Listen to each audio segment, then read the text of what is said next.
स्वागत है आपका फिर से एग्जाम एक्सप्रेस में। आज हम लोग डिस्कस कर रहे हैं आगामी बिहार सचिवालय सहायक और शिक्षक भर्ती परीक्षा, आगामी दरोगा परीक्षा के लिहाज से एक महत्वपूर्ण सेट को बताइएगा कि गंगा नदी बेसिन, जो भारत का सबसे बड़ा नदी बेसिन है, में देश के क्षेत्रफल का लगभग कितना प्रतिशत शामिल है?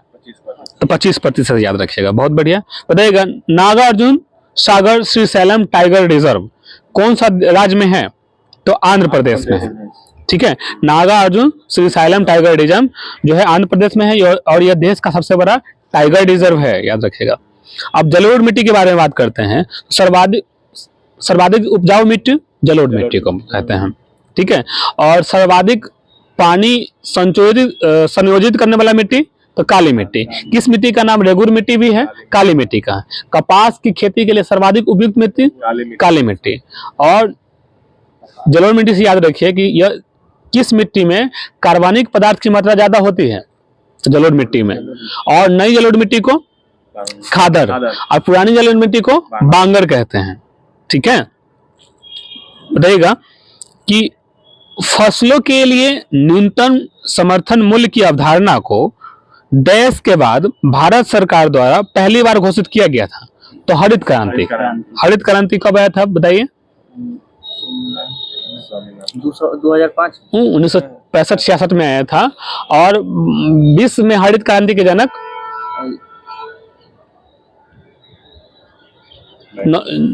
नॉर्मन बोरलॉग को कहते हैं। और भारतीय हरित क्रांति के जनक एम.एस. स्वामीनाथन को कहते हैं।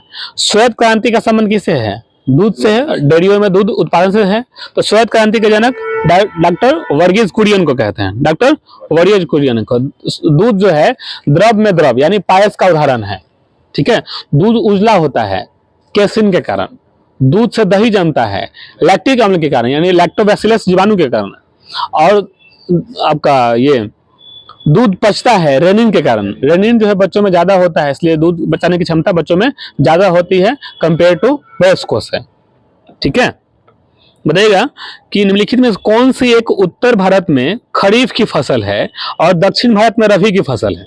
तिल जो है याद रखिएगा कि भारत में उत्तर भारत में खरीफ की फसल है और दक्षिण भारत में रबी की फसल है। एक ऐसा फसल का नाम बताइए जो 12 मास बोया जा सकता है।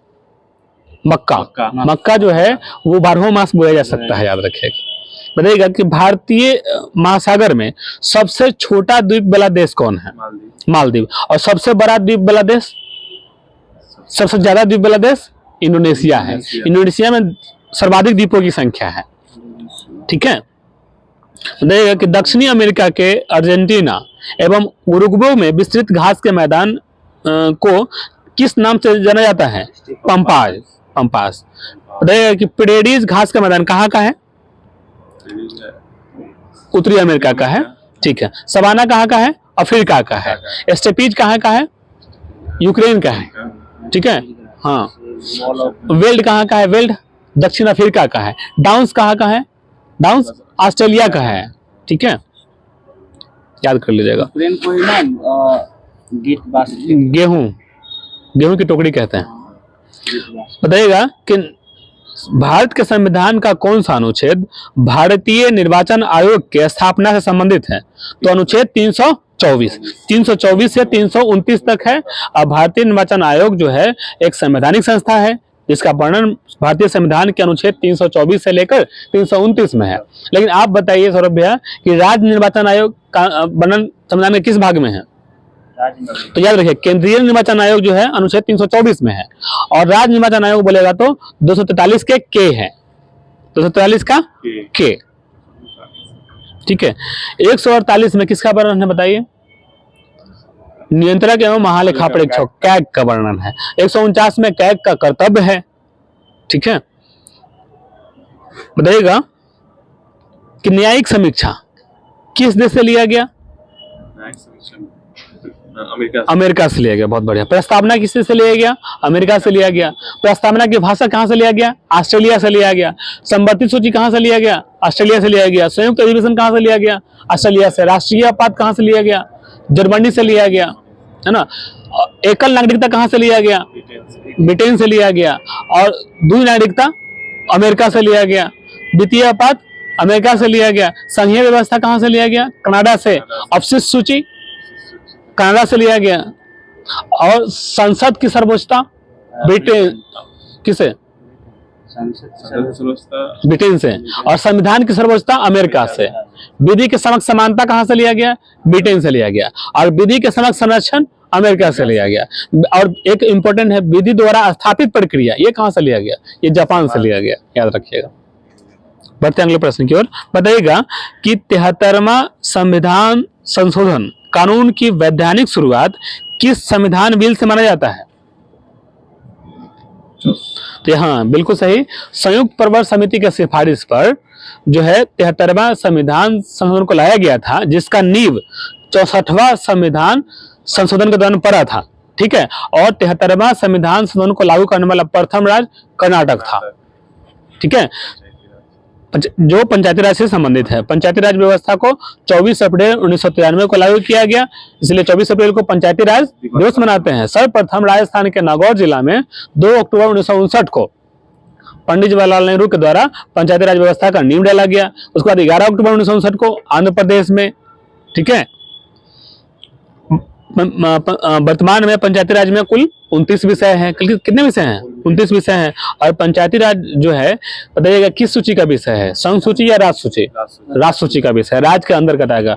पंचायत से जो भी चुनाव कराना होगा या कोई भी गतिविधि होगा, इसके लिए कौन जिम्मेदार होगा? राज्य सरकार। बताइएगा कि निम्नलिखित में से किस कानून का मुख्य उद्देश्य भारत में ईस्ट इंडिया कंपनी के प्रशासन प्रबंधन में बदलाव लाना था? तो भारत का रेगुलेटिंग एक्ट 1773। और इसी एक्ट के तहत बंगाल के गवर्नर का नाम बंगाल के गवर्नर जनरल कर दिया गया। पहले व्यक्ति थे वारेन हेस्टिंग्स। बताइएगा कि भारत में, बहुत महत्वपूर्ण क्वेश्चन है, कि भारत में यदि एक राज्य एक चुनाव लागू किया जाता है तो भारतीय संविधान के किस अनुच्छेद में संशोधन करने की आवश्यकता होगी? सुनिएगा, अगर एक राज्य एक चुनाव लागू किया जाएगा तो भारत का संविधान कहता है अनुच्छेद 83, जो संसद का अवधि है, माने संसद का कितना कार्यकाल रहेगा वो है। और फिर है अनुच्छेद 172, जो राज्य विधानमंडल का अवधि है। तो इन दोनों में बदलाव संशोधन करना पड़ेगा। ठीक है। बताइएगा भारतीय संविधान का अनुच्छेद 371A का संबंध किस राज्य का विशेष दर्जा से है? नागालैंड के हाँ, नागालैंड को विशेष उपबंध दिया गया अनुच्छेद 371 के ए। और 370 कहाँ लागू था? जम्मू कश्मीर में। जैसे 5 अक्टूबर 1900 आपका जम्मू कश्मीर पुनर्गठन अधिनियम के तहत, है ना, उसको हटा दिया गया। ठीक है। और आपका उस डेट था उसमें, इसी अधिनियम के बाद जम्मू कश्मीर को, जो एक पहले राज्य था, उसको तोड़ करके 2 केंद्रशासित प्रदेश बनाया गया, एक लद्दाख और जम्मू कश्मीर। तो लद्दाख के पहले उपराज्यपाल, सही, उस समय जब बना था लद्दाख और जम्मू कश्मीर, तो पहले जो उपराज्यपाल थे राधा कृष्ण माथुर थे। और जम्मू कश्मीर के पहले उपराज्यपाल गिरीश चंद्र मुर्मू थे। ठीक है। हाँ, अब याद रखिए कि 5 अगस्त 2019 को सबसे पहले जो 370 हटाने का जो विधेयक आया था, पहले राज्यसभा में पेश हुआ, और फिर 6 अगस्त 2019 को लोकसभा में पेश हुआ, और 11 अगस्त 2019 को पारित हो गया, हट गया था 370। ठीक है। फिर जम्मू कश्मीर पुनर्गठन अधिनियम आया, जिसके तहत जम्मू कश्मीर को तोड़ करके 2 केंद्रशासित प्रदेश बन गया। वर्तमान में भारत में 28 राज्य और 8 केंद्र शासित प्रदेश है। बताइएगा कि B.R. अम्बेडकर की जो संविधान प्रारूप समिति के अध्यक्ष थे, वे कौन से विधान परिषद से चुने गए थे? बॉम्बे। याद रखिए। देखिए, भारत विभाजन की बात करें, सबसे पहले उनको पूर्वी बंगाल से चुना गया था। ठीक है। पूर्वी बंगाल जो बंगाल अभी ढाका है, हाँ, विभाजन से पहले उनको भारतीय संविधान में पूर्वी बंगाल के विधान परिषद से चुना गया था। लेकिन जब आपका भारत विभाजन हो गया, उसके बाद उनका जो निर्वाचन क्षेत्र था वो बॉम्बे था, बॉम्बे से चुना गया था। और वो प्रारूप समिति के अध्यक्ष थे। और प्रारूप समिति में कुल कितने सदस्य थे? 1 + 6, 1 सदस्य और 6 अन्य। और याद रखिएगा, प्रारूप समिति की स्थापना 29 अगस्त 1947 ईस्वी को हुआ था। कब हुआ था? 29 अगस्त 1947 ईस्वी को। तो प्रारूप समिति का अध्यक्ष पूछेगा तो B.R. अम्बेडकर। और संघीय समिति का अध्यक्ष पंडित जवाहरलाल नेहरू। संचालन समिति का अध्यक्ष डॉक्टर राजेंद्र प्रसाद। प्रारूप समिति का अध्यक्ष बी.आर. अम्बेडकर। और प्रांतीय समिति का अध्यक्ष सरदार वल्लभ भाई पटेल।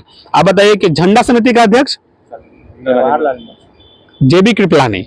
और बोलेगा झंडा तदर्थ समिति का अध्यक्ष तब डॉक्टर राजेंद्र प्रसाद, डॉक्टर राजेंद्र प्रसाद।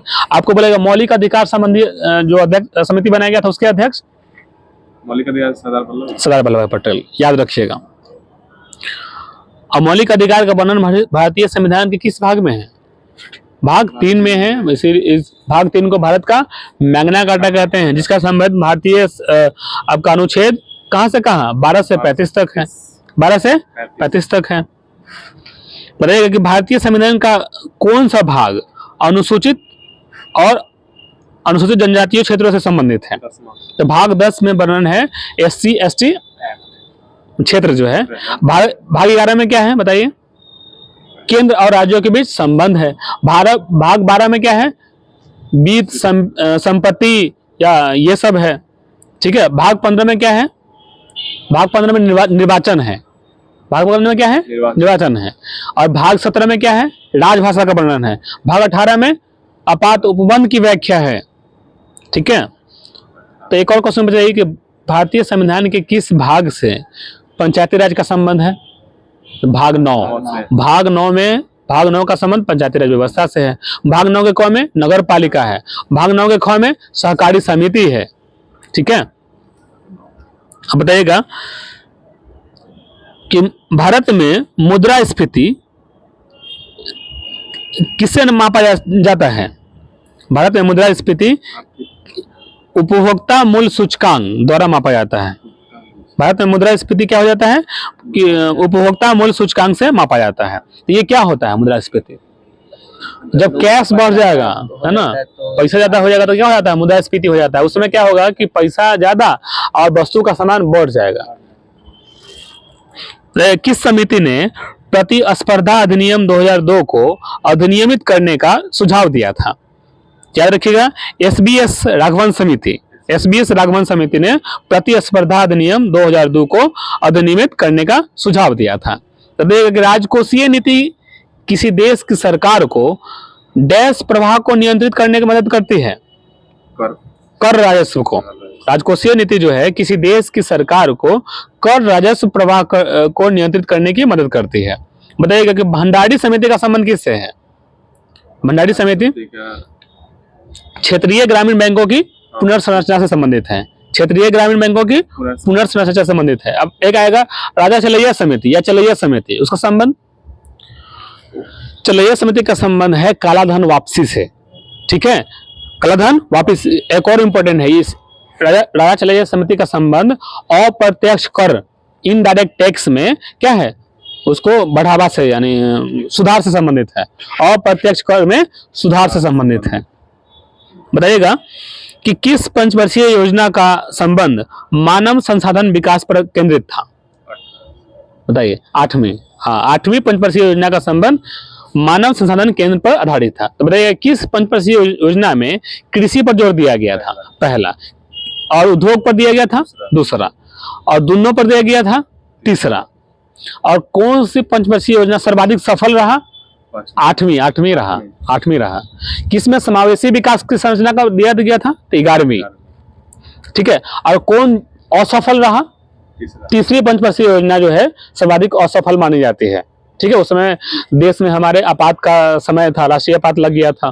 तो पहला जो पंचवर्षीय योजना था उसका मॉडल हेराल्ड डोबर मॉडल था। दूसरा पंचवर्षीय योजना का मॉडल PC महालनोबिस पे आधारित था। ठीक है। और किस पंचवर्षीय योजना का जो संबंध है यानी लक्ष्य है गरीबी हटाओ से दिया गया था? बताइएगा। 5वीं पंचवर्षीय योजना। उसी समय गरीबी हटाओ का नारा दिया गया था। प्रधानमंत्री कौन थे? इंदिरा गांधी।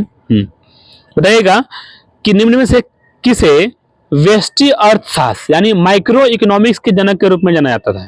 तो अल्फ्रेड मार्शल को माइक्रो इकोनॉमिक्स के जनक जाने जाते हैं। बताइएगा कि गुलाबी क्रांति का संबंध किससे है? गुलाबी क्रांति प्याज का उत्पादन से है और झींगा मछली के उत्पादन से है। रजत क्रांति का संबंध किससे है? अंडा के उत्पादन से है। लाल क्रांति का संबंध मांस से और टमाटर और मांस उत्पादन से है। ठीक है। एक है धूसर क्रांति, इसी को नाम दिया गया ग्रे क्रांति। उर्वरक। तो ये उर्वरक यानी फर्टिलाइजर के उत्पादन से है। बताइएगा कि गर्मी के दिनों में लोलक जो है, लोलक की घड़ियां माने गर्मी के दिनों में जो घड़ी जो है सुस्त चलता है, क्या है? तो उसमें लोलक की लंबाई क्या हो जाती है? बढ़ जाती है। आप देखिए कि गर्मी के दिन में जो घड़ी जो है, घड़ी का समय सुस्त हो जाता है, उसमें क्या होता है कि लोलक की लंबाई बढ़ जाती है, जिससे आवर्तकाल बढ़ जाता है। और ठंडा के दिनों में लोलक की लंबाई कम हो जाती है, इसलिए समय जल्दी पार हो जाता है आपका। ठीक है। बढ़ते हैं अगले प्रश्न की ओर। बताइएगा कि जब प्रकाश जल से ऑलिव ऑयल से गुजरती है तो क्या प्रभाव पड़ेगा? तो यह अभिलंब की ओर मुड़ जाएगी। क्या हो जाएगा? अभिलंब की ओर मुड़ जाएगी। बताइएगा कि ध्वनि का तारत्व किस पर निर्भर करता है? तारत्व आवृत्ति पर निर्भर करता है। किसी लड़का और लड़की का जो आवाज है पतला होता है, किस कारण से? तारत्व, पिच के कारण। पिच के कारण लड़का और लड़की का आवाज जो है मोटा पतला होता है, पिच के कारण। और सितार से और वायलिन से आवाज अलग अलग आता है, किस कारण से? ध्वनि के गुणता के कारण। ध्वनि के गुणता के कारण, याद कर लीजिएगा। और कम और बेसी आवाज सुनाई देता है, बताइए किस कारण से? तो आप ये बताइएगा और कल सोच के आइएगा। ठीक है। बताइएगा कि प्राथमिक रंग किसे कहा गया? प्राथमिक रंग लाल। नहला, इसका ट्रिक है नहला, नीला हरा लाल, नीला हरा लाल। और संपूरक रंग किसे कहा गया? उजला को। तीनों रंगों को मिला देंगे, तीनों प्राथमिक रंगों को मिला देंगे, नीला हरा लाल को, तो कौन सा रंग बनेगा? सफेद बनेगा। उसी को संपूरक रंग कहा गया। और द्वितीयक रंग में आता है जो इन प्राथमिक रंग को मिलाने से बनेगा। जैसे आपको अगर दिया जाए कि द्वितीयक रंग, जैसे आपका हो गया कि नीला और हरा को मिलाएंगे तो क्या बनेगा? नीला और हरा को तो पीला बनेगा। ठीक है। हरा और लाल को बनाएंगे तो पीकॉक नीला बनेगा। और फिर आपका नीला और लाल को मिलाएंगे तो मैजेंडा बनेगा। मैजेंडा, इसका रखिए। तो पीला हो गया, पीकॉक नीला हो गया, मैजेंडा। ये क्या हो गया? द्वितीयक रंग हो गया। ठीक है। प्राथमिक रंग हो गया नीला हरा लाल, और संपूरक रंग उजला। जैसे आपने जाना होगा कि सूर्य के प्रकाश में कुल कितने रंग होते हैं? 7 रंग होते हैं। उसे प्रिज्म द्वारा अलग अलग किया जा सकता है। सर्वाधिक कौन विचलित होगा? तो अगर प्रिज्म से गुजारेंगे तो सर्वाधिक बैंगनी रंग विचलित होगा, सबसे कम लाल रंग विचलित होगा। इसीलिए लाल रंग का प्रयोग संकेत दर्शक के रूप में करते हैं। ठीक है, याद रहेगा। ठीक है। बताइएगा कि पारा का अयस्क क्या है? पारा किससे प्राप्त होता है? सिनेबार से। सिनेबार से। इसका सूत्र क्या है? HgS। लोहा का अयस्क मैग्नेटाइट। निकेल का अयस्क गैलेना है। ठीक है।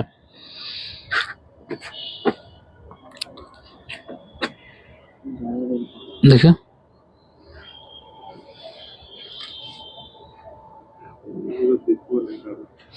देखिए जाके